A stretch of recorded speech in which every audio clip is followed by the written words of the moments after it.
الحمد لله رب العالمين، والصلاة والسلام على سيد الأنبياء والمرسلين نبينا محمد وعلى آله وصحبه أجمعين. قال الشيخ رحمه الله: الأصل الثالث معرفة نبيكم محمد صلى الله عليه وسلم، وهو محمد بن عبد الله بن عبد المطلب بن هاشم، وهاشم من قريش، وقريش من العرب، والعرب من ذرية إسماعيل بن إبراهيم الخليل عليه وعلى نبينا أفضل الصلاة والسلام. شیخ رحمہ اللہ نے اب تیسرا جو بنیادی اصول ہے وہ بیان کیا، اور تیسرا بنیادی اصول کیا ہے کہ تمہارا اپنے نبی کے بارے میں معرفت حاصل کرنا، نبی صلی اللہ علیہ وسلم کے بارے میں معرفت حاصل کرنا، یہ دین کا جو ہے تیسرا بنیادی اصول ہے. تو شیخ رحمہ اللہ نے سب سے کہا،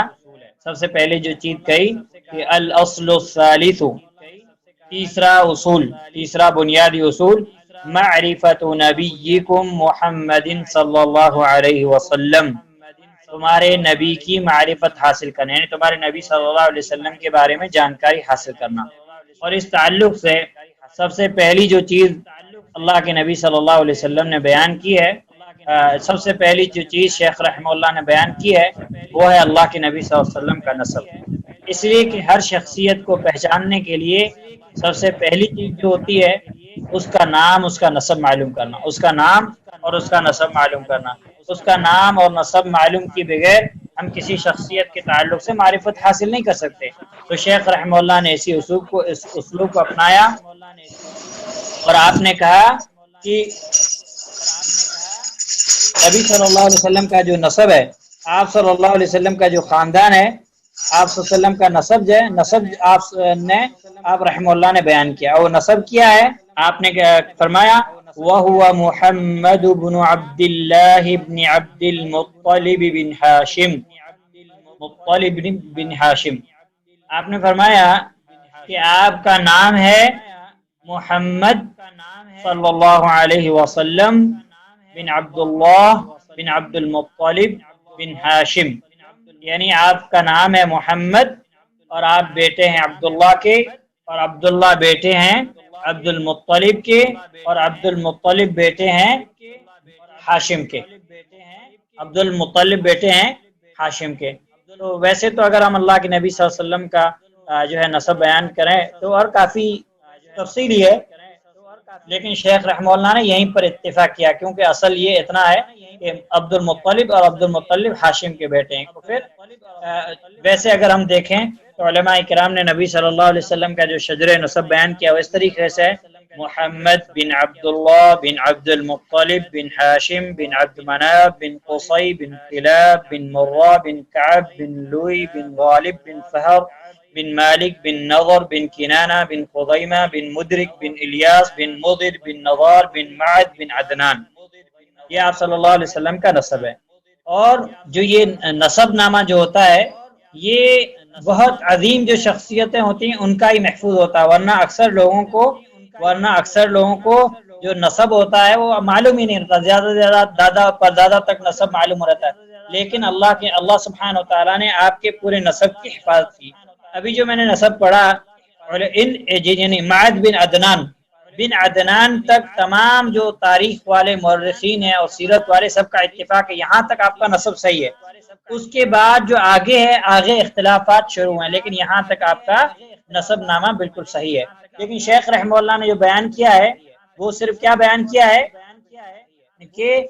محمد بن عبداللہ بن عبد المطلب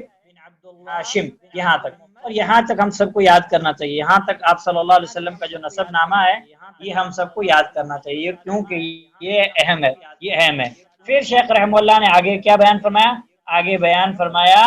کہ وہاشم من قریش، وہاشم من قریش، اور ہاشم جو تھے یہ جو ہے قبیلہ قریش سے تھے، قبیلہ قریش سے تھے. اسی لیے جو ہے مختصر طور پر شیخ رحمہ اللہ نے آپ صلی اللہ علیہ وسلم کا نسب ذکر کر کے پھر جو ہے آپ نے بیان فرمایا کہ آپ کا جو قبیلہ تھا وہ قریش سے تھا. وَقُرَيْشٌ مِّنَ الْعَرَبِ، اور قریش جو ہے یہ عرب سے تھے. والعرب من ذریت اسماعیل ابن ابراہیم الخلیل علیہ السلام، اور عرب جو ہے یہ حضرت اسماعیل علیہ السلام کی ذریت، حضرت اسماعیل ابن ابراہیم الخلیل علیہ السلام کی ذریت سے تھے۔ حضرت ابراہیم علیہ السلام یعنی آپ صلی اللہ علیہ وسلم کا جو نسب ہے، یہ نسب جو ہے حضرت اسماعیل بن ابراہیم الخلیل علیہ السلام تک پہنچ۔ تو یہ جو ہے اللہ کے نبی صلی اللہ علیہ وسلم کا مختصر تعارف جو ہے شیخ رحمہ اللہ نے پہلے بیان کیا، اور وہ آپ صلی اللہ علیہ وسلم کا جو ہے نسب ہے۔ تو آپ صلی اللہ علیہ وسلم کا نسب جو ہے وہ کہاں ملتا ہے؟ حضرت اسماعیل علیہ السلام سے، یعنی آپ صلی اللہ علیہ وسلم جو ہے حضرت اسماعیل علیہ السلام کی ذریت سے۔ اور اس تعلق سے نبی صلی اللہ علیہ وسلم کی ایک حدیث ہے جس کو امام مسلم رحمہ اللہ نے روایت کیا ہے۔ ویسے تو اس حدیث کا نمبر ہے 2276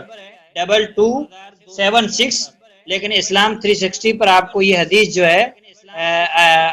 اسلام 360 پر یہ حدیث جو ہے 5938 5938 پہ آپ کو یہ حدیث ملے گی۔ اس میں اللہ کے نبی صلی اللہ علیہ وسلم نے خود فرمایا، حضرت واصلہ بن اسقع رضی اللہ تعالیٰ عنہ فرماتے ہیں کہ سمعت رسول اللہ صلی اللہ علیہ وسلم یقول، میں نے اللہ کے نبی صلی اللہ علیہ وسلم کو بیان فرماتے ہوئے سنا، آپ صلی اللہ علیہ وسلم نے فرمایا ان اللہ اصطفى کنانۃ من ولد اسماعیل، کہ اللہ سبحانہ و تعالی نے حضرت اسماعیل علیہ السلام کی اولاد میں سے کنانہ کو منتخب کیا۔ کنانہ ایک قبیلہ ہے، کنانہ کو منتخب کیا۔ پھر آپ نے فرمایا واصطفى قریشا من کنانہ، اور آپ نے اللہ سبحانہ و تعالی نے کنانہ میں سے قریش کو منتخب کیا۔ واصطفى قریشا، اور قریش کو چنا، من کنانہ، کنانہ سے، واصطفى من قریش بنی ہاشم، اور پھر قریش سے اللہ سبحانہ و تعالی نے بنی ہاشم کو چنا۔ واصطفانی من بنی ہاشم، پھر اللہ سبحانہ و تعالی نے بنی ہاشم سے مجھے چنا۔ اللہ اکبر۔ آپ صلی اللہ علیہ وسلم کا جو نسب ہے، یہ نسب اتنا اعلیٰ اور افضل ہے کہ دنیا کے اندر کسی شخصیت کا اتنا اعلیٰ اور افضل نسب نہیں ہے۔ ہم حدیث کو دیکھیں کہ اللہ سبحانہ و تعالیٰ نے اپنے نبی کو کس قدر چنا ہے کہ آپ نے، اللہ سبحانہ و تعالیٰ نے پہلے جو ہے حضرت اسماعیل علیہ السلام کی اولاد میں سے کنانہ کو منتخب کیا، کیونکہ کنانہ حضرت اسماعیل علیہ السلام کی اولاد میں سے سب سے افضل تھے۔ پھر کنانہ میں سے قریش کو منتخب کیا، کیونکہ کنانہ میں سے سب سے افضل قریش تھے۔ پھر قریش میں سے اللہ سبحانہ و تعالیٰ نے بنو ہاشم کو منتخب کیا، کیونکہ قریش میں سب سے اعلیٰ قبیلہ بنو ہاشم کا تھا۔ پھر بنو ہاشم میں سے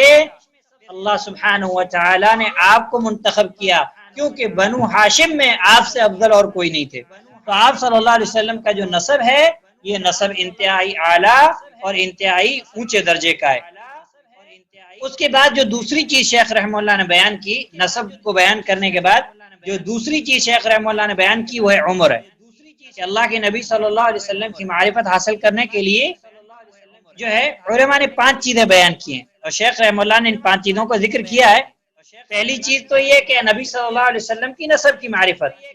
کہ آپ صلی اللہ علیہ وسلم نسب کے لحاظ سے سب سے اشرف، سب سے اعلیٰ، سب سے بہترین ہیں، اور آپ سے بڑھ کر اس دنیا کے اندر کسی کا نسب اتنا افضل اور اتنا اعلیٰ نہیں ہے۔ اس کے بعد جو دوسری چیز ہے وہ ہے، یعنی پہلے تو آپ صلی اللہ علیہ وسلم کا نسب حاصل کرنا، نسب کی معرفت حاصل کرنا، یہ ہمارے لیے ضروری ہے۔ اس کے بعد جو دوسری چیز ہے وہ ہے آپ صلی اللہ علیہ وسلم کی عمر۔ اسی لیے شیخ رحمہ اللہ نے آگے بیان کیا وَلَهُ مِنَ الْعُمُرِ 63 سَنَةً مِنْهَا 40 قبل النبوة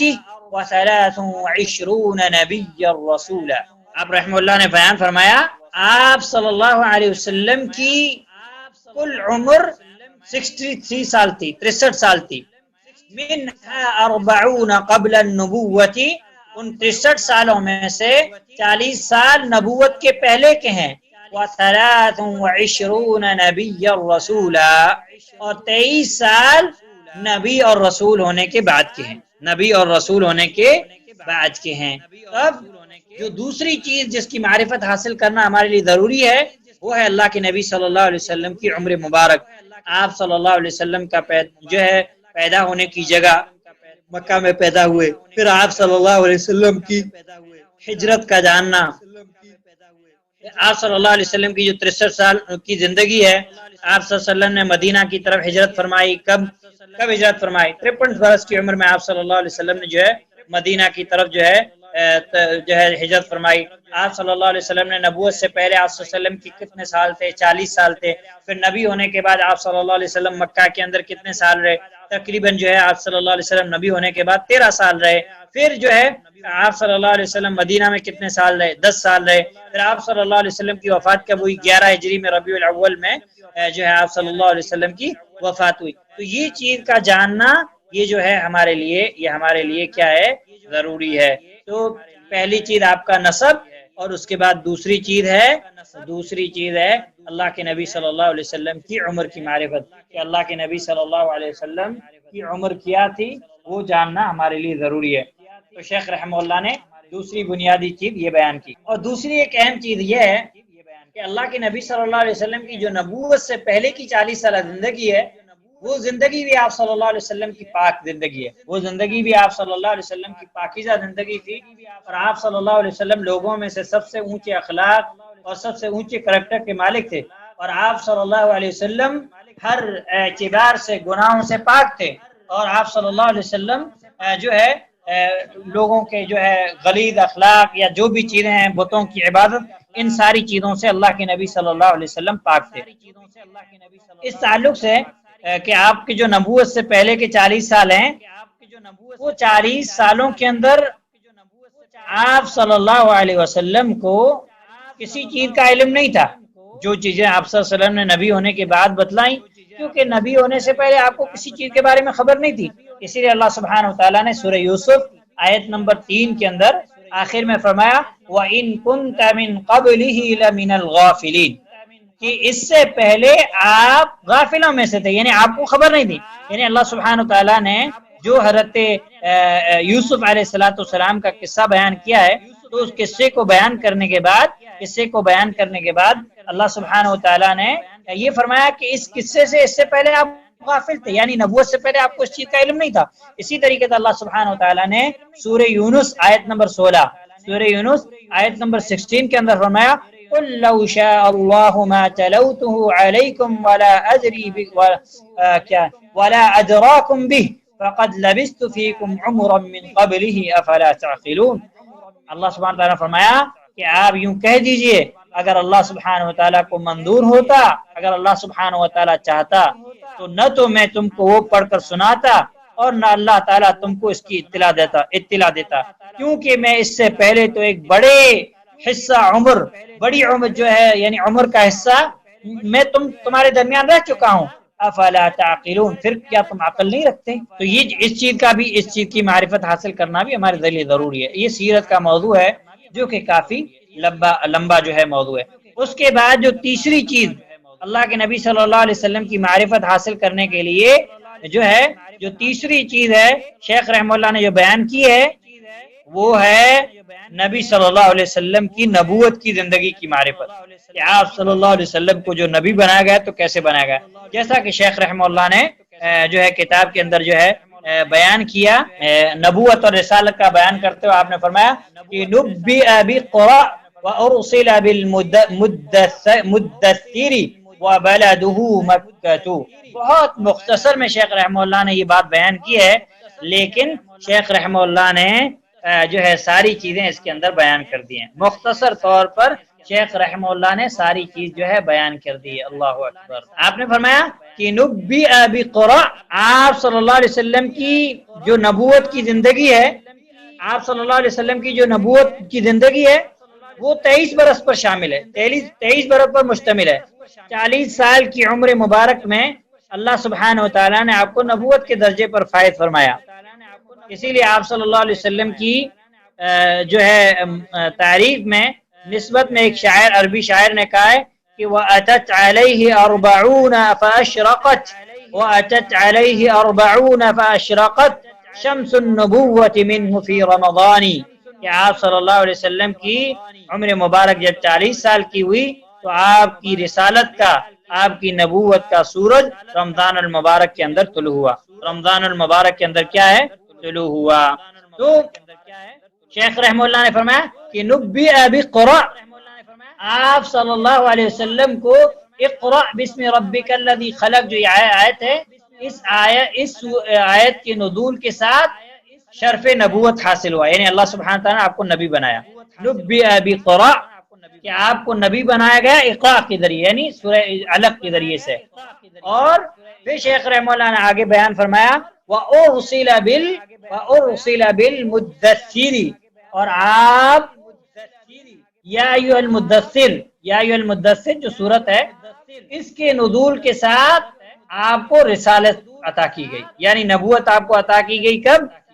اقرأ بسم ربک الذی خلق کے ذریعے سے، اور رسالت آپ کو عطا کی گئی یا ایھا المدثر کے ذریعے سے، یا ایھا المدثر کے ذریعے سے۔ تو یہ ایک عظیم چیز ہے جو شیخ رحمہ اللہ نے بہت ہی مختصراً آپ صلی اللہ علیہ وسلم کے تعلق سے بیان کی۔ پھر کہا کہ وَبَلَدُهُ مَکَّةُ، اور آپ کا شہر جو تھا وہ مکہ تھا، یعنی آپ صلی اللہ علیہ وسلم جس شہر کے اندر پیدا ہوئے وہ کیا تھا؟ وہ مکہ تھا۔ اب دیکھیے اقرأ بسم ربک الذی خلق جو صورت ہے، جس کے سورہ علق، جس کی 5 ابتدائی آیات ہیں، جن آیات کے اندر جبریل علیہ السلام اللہ کے نبی صلی اللہ علیہ وسلم کے پاس آئے تھے، وحی لے کے آئے تھے، اور یہ پہلی 5 جو ہے آیات آپ پر نازل ہوئی۔ یہی وہ پہلا موقع ہے جب آپ صلی اللہ علیہ وسلم پر پہلی وحی نازل ہوئی۔ جب پہلی وحی نازل ہوئی تو یہیں سے آپ صلی اللہ علیہ وسلم کو نبوت عطا کی گئی۔ یہیں سے آپ صلی اللہ علیہ وسلم کو کیا عطا کی گئی؟ نبوت عطا کی گئی۔ اللہ سبحانہ تعالیٰ نے فرمایا اقرأ بسم ربک الذی خلق خلق الانسان من علق اقرأ وربک الاکرم الذی علم بالقلم علم الانسان ما لم يعلم، اپنے رب کے نام سے پڑھیے جس نے پیدا کیا، اس نے انسان کو جمے ہوئے خون سے پیدا کیا۔ پڑھیے، اور آپ کا رب بڑا کریم ہے، وہ ذات جس نے قلم کے ذریعے سے علم سکھایا، اس نے انسان کو وہ علم سکھایا جو وہ نہیں جانتا تھا۔ پھر جب آپ صلی اللہ علیہ وسلم پر سورۃ المدثر کی آیتیں جو ہے نازل ہوئی تو آپ کو رسالت کا تاج پہنایا گیا۔ اللہ سبحانہ تعالیٰ نے فرمایا یا ایھا المدثر قم فانذر وربک فکبر وثيابك فطهر والرجز فاهجر ولا تمنن تستكثر ولربك فاصبر، اے چادر اوڑھ کر سونے والے اٹھیے اور ڈرائیے اور اپنے رب کی بڑائی بیان کیجیے، اور اپنے کپڑے پاک رکھیے اور ناپاکی کو چھوڑ دیجیے، اور حصول کثرت کے لیے احسان نہ کیجیے، اور اپنے رب کے لیے صبر کیجیے۔ اللہ اکبر۔ اللہ سبحانہ و تعالی نے یہاں پہ آپ کو نبوت اور رسالت سے جو ہے نبوت اور رسالت سے سرفراز فرمایا، اور بطور دلیل شیخ رحمہ اللہ نے جو ہے آیات بھی پیش کی کہ اللہ سبحانہ و تعالی نے، اللہ سبحانہ و تعالیٰ کے کلام میں جو آیات اللہ سبحانہ و تعالیٰ نے آپ کے تعلق سے بیان کیے ہیں، ان آیات کو جو ہے شیخ رحمہ اللہ نے بیان کیا۔ اور اس تعلق سے ایک حدیث ہے صحیح بخاری کے اندر حدیث نمبر 3، اور صحیح مسلم کے اندر 160 نمبر پہ جو ہے حدیث ہے۔ اسلام 360 کے اندر اس کا نمبر مختلف ہے، لیکن صحیح بخاری کے نمبر پہ آپ کو جو ہے یہ حدیث مل جائے گی، جس کے اندر اللہ کے نبی صلی اللہ علیہ وسلم کی جو وحی نازل ہوئی ابتدائی طور پر اس کی تفصیل بیان کی گئی۔ حدیث کافی لمبی ہے، اگر ہم پڑھیں گے، میں صرف ترجمہ پڑھتا ہوں، متن نہیں پڑھتا ہوں۔ نبی کریم صلی اللہ علیہ وسلم پر وحی کا ابتدائی دور جو ہے اچھے سچے پاکیزہ خوابوں سے شروع ہوا، یعنی پہلے آپ صلی اللہ علیہ وسلم کو خواب دکھائے گئے۔ آپ صلی اللہ علیہ وسلم خواب میں جو کچھ دیکھتے وہ صبح کی روشنی کی طرح صحیح اور سچا ثابت ہوتا۔ پھر اللہ سبحانہ تعالیٰ کی قدرت سے آپ صلی اللہ علیہ وسلم جو ہے تنہائی پسند ہو گئے۔ آپ صلی اللہ علیہ وسلم کو تنہائی زیادہ پسند ہوئی، اور آپ صلی اللہ علیہ وسلم نے غار حرا کے اندر تنہائی اختیار فرمائی، اور کئی دن اور رات وہاں مسلسل عبادت اور اللہ سبحانہ تعالیٰ کی یاد اور ذکر اور فکر میں مشغول رہتے۔ جب تک گھر آنے کو دل نہ چاہتا تو آپ صلی اللہ علیہ وسلم اپنے ساتھ توشہ لے جاتے، یعنی آپ صلی اللہ علیہ وسلم اپنے ساتھ کھانا پینا وغیرہ لے جاتے اور وہیں رہتے۔ اور جب آپ صلی اللہ علیہ وسلم کا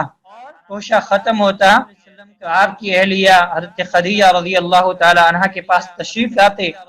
اور آپ کی اہلیہ سیدہ خدیجہ رضی اللہ تعالی عنہا آپ کو کھانے پینے کا یا جو بھی سامان ہے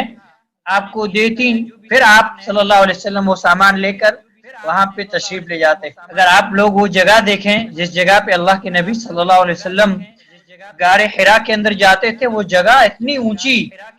اونچی جگہ ہے کہ ہمارے لیے اس جگہ پہ جانا مشکل ہے، یعنی اگر ہم اس جگہ پہ چڑھیں تو ہم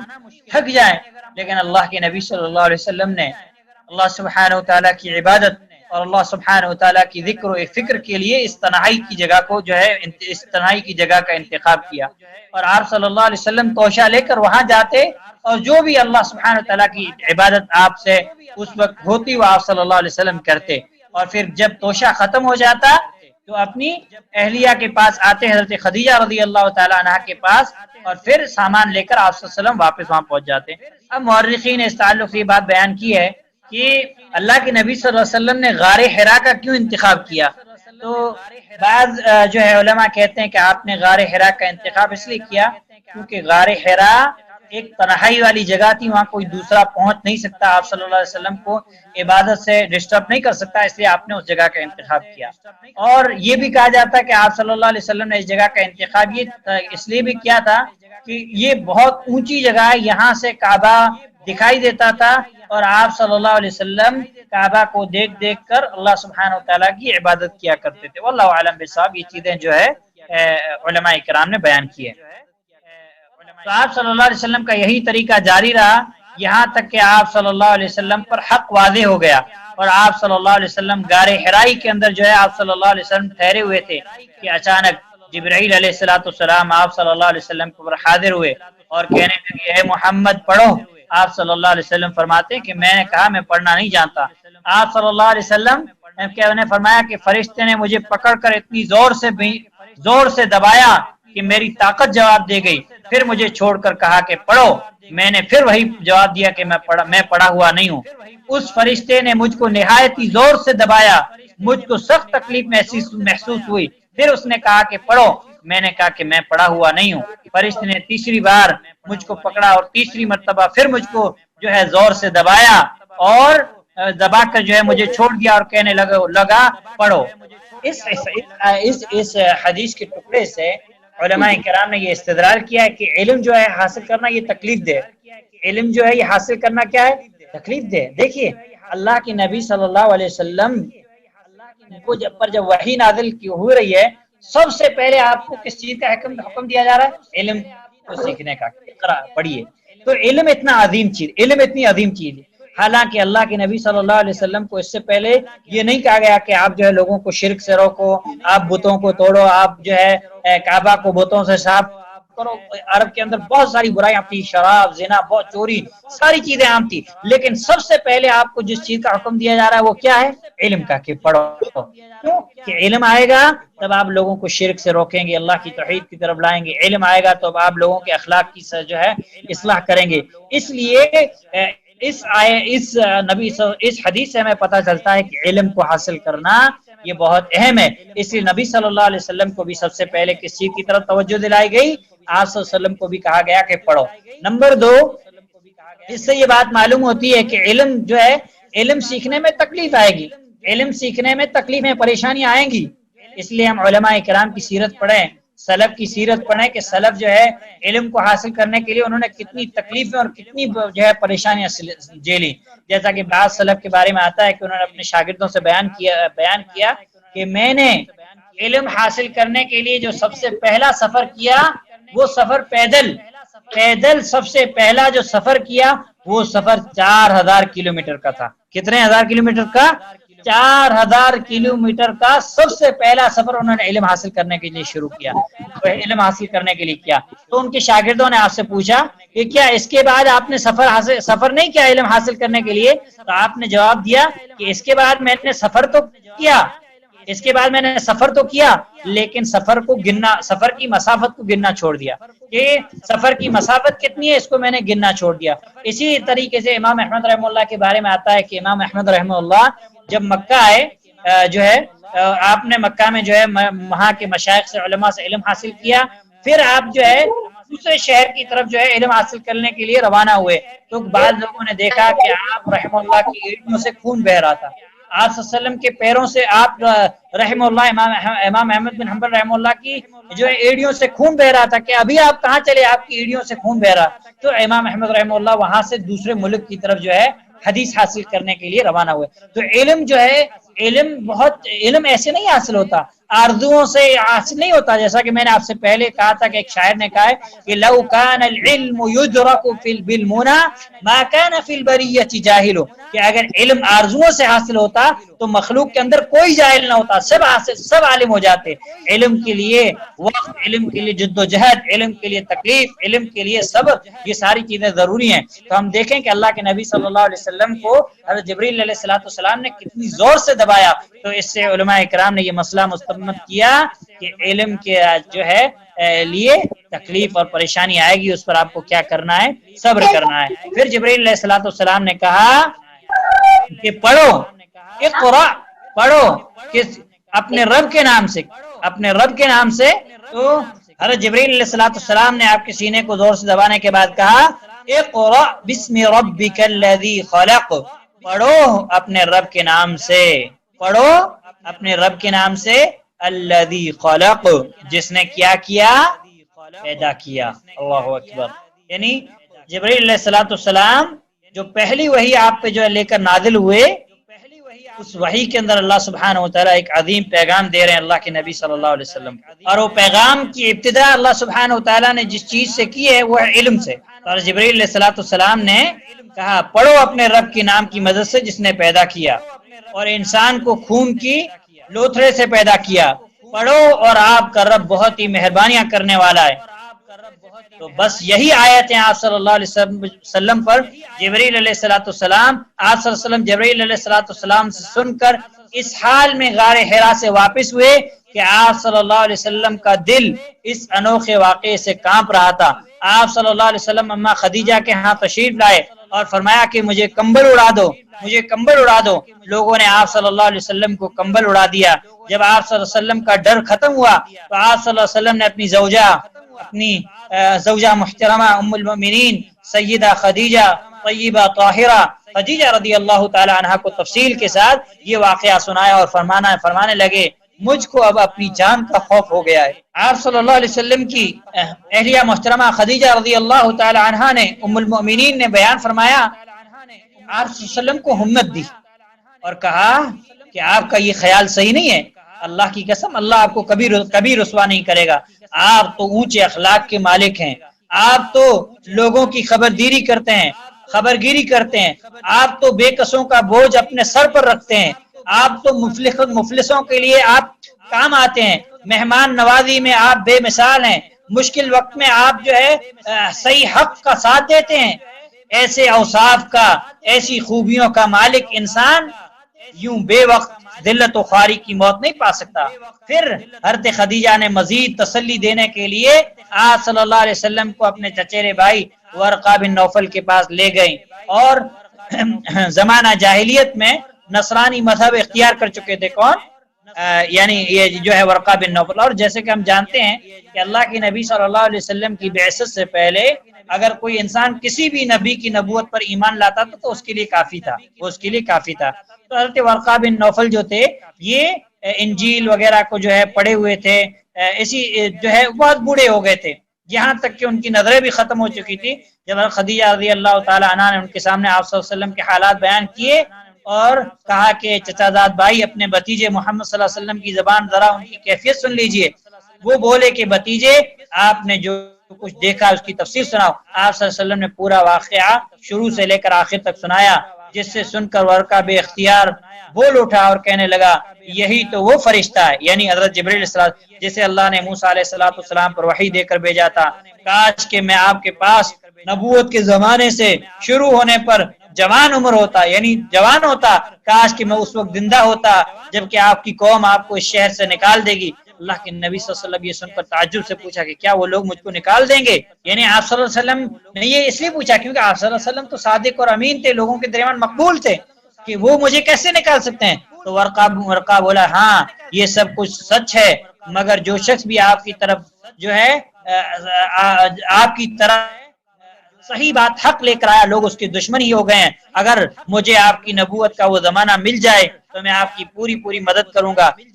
مگر ورقہ کچھ دنوں کے بعد انتقال کر گئے، پھر کچھ عرصے تک وحی جو ہے رکی رہی، پھر جو ہے آپ صلی اللہ علیہ وسلم کے اس سورہ مدثر کی آیات نازل ہوئی اور آپ صلی اللہ علیہ وسلم کو رسالت کے جو ہے آپ صلی اللہ علیہ وسلم کو رسالت کا تاج پہنایا گیا۔ تو یہ نبی صلی اللہ علیہ وسلم کی زندگی کے جو ہے یہ جو ہے آپ صلی اللہ علیہ وسلم کی نبوت کے جو ابتدائی حالات ہیں جس کے اندر جو ہے اس چیز کو بیان کیا گیا۔ اور شیخ رحمہ اللہ نے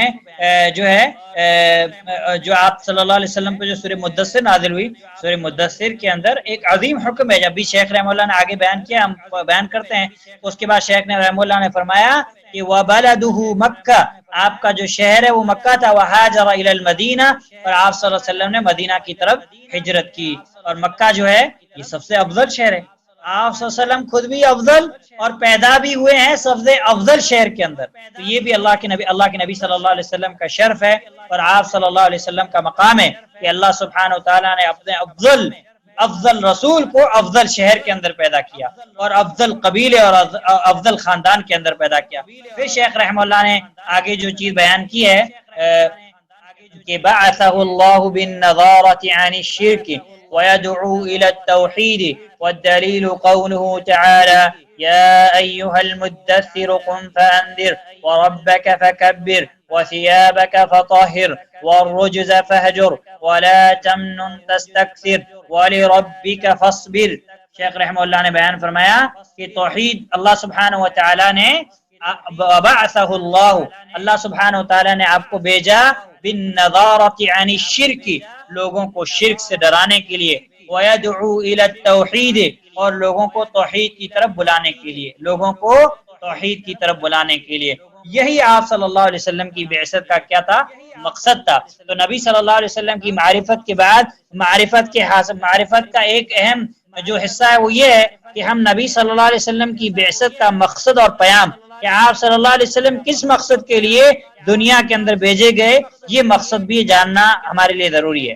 تو شیخ رحمہ اللہ نے وہ مقصد بیان کیا، وہ مقصد کیا ہے؟ بعثہ اللہ بالنظارۃ عن الشرک، کہ اللہ سبحانہ تعالیٰ نے آپ کو شرک سے ڈرانے اور توحید کی طرف دعوت دینے کے لیے مبعوث فرمایا۔ اور اس بات کی دلیل کیا ہے؟ دلیل اللہ سبحانہ تعالیٰ کا یہ کلام جو سورہ مدثر کی آیت ہے، آیت نمبر 1 سے 7، کہ اے اوڑھ لپیٹ کر لیٹنے والے، اٹھو اور خبردار کرو، اپنے رب کی بڑائی کا اعلان کرو اور اپنے کپڑے پاک رکھو اور گندگی سے دور رہو اور احسان نہ جتلاؤ زیادہ حاصل کرنے کے لیے اور اپنے رب کی خاطر صبر کرو۔ اب یہاں شیخ رحمہ اللہ نے پھر بطور دلیل اس آیت کی تشریح کی ہے، کہا کہ وَمَعْنَا قُمْ فَأَنذِرْ، اور اس چیز کا معنی کہ آپ ان کو ڈرائیے، کھڑے ہو جائیے اور ڈرائیے، اس کا مطلب ہے کہ يُنذِرُ عَنِ الشِّرْكِ وَيَدْعُو إِلَى التَّوْحِيدِ، کہ آپ لوگوں کو شرک سے ڈرائیں اور توحید کی طرف دعوت دیں۔ وَرَبَّكَ فَكَبِّرْ، اور آپ اپنے رب کی بڑائی کا اعلان کیجیے، اس کا مطلب یہ ہے اَيْ عَظِّمْهُ بِالتَّوْحِيدِ، کہ توحید کے ساتھ اللہ سبحانہ وتعالیٰ کی عظمت بیان کریں۔ پھر اللہ سبحانہ وتعالیٰ نے فرمایا وَثِيَابَكَ فَطَهِّرْ، اور اپنے کپڑے پاک رکھو۔ تو اس سے مراد جو ہے شیخ نے فرمایا اَيْ طَهِّرْ أَعْمَالَكَ عَنِ الشِّرْكِ، کہ آپ اپنے اعمال کو شرک سے پاک کیجیے، اپنے کپڑوں کو پاک کیجیے، اس سے مراد یہ ہے کہ آپ اپنے اعمال کو شرک سے پاک کیجیے۔ اور بعض اہل علم نے یہ بھی بیان کیا ہے کہ اس سے مراد یہ ہے کہ آپ جو ہے اپنے کیا کہتے ہیں کپڑوں کو نجاست اور گندگی سے بھی صاف کیجیے، جیسا کہ ہم جانتے ہیں کہ صفائی اور ستھرائی نظافت کی اسلام میں عظیم اہمیت ہے۔ پھر کہا وَالرُّجْزَ فَاهْجُرْ، اللہ اکبر، اللہ سبحانہ تعالیٰ نے جو ہے آپ کو جو حکم دیا یہ حکم انتہائی اہم ہے، اور گندگی سے دور رہو۔ تو یہاں الرجز کا معنی ہے، شیخ کہتے کہ الرجز الاصنام، رجز کا معنی ہے الاصنام یعنی بت، اور فہجر کہ چھوڑ دیجئے، فہجر کا مطلب ہے کہ وحجرها ای ترکها،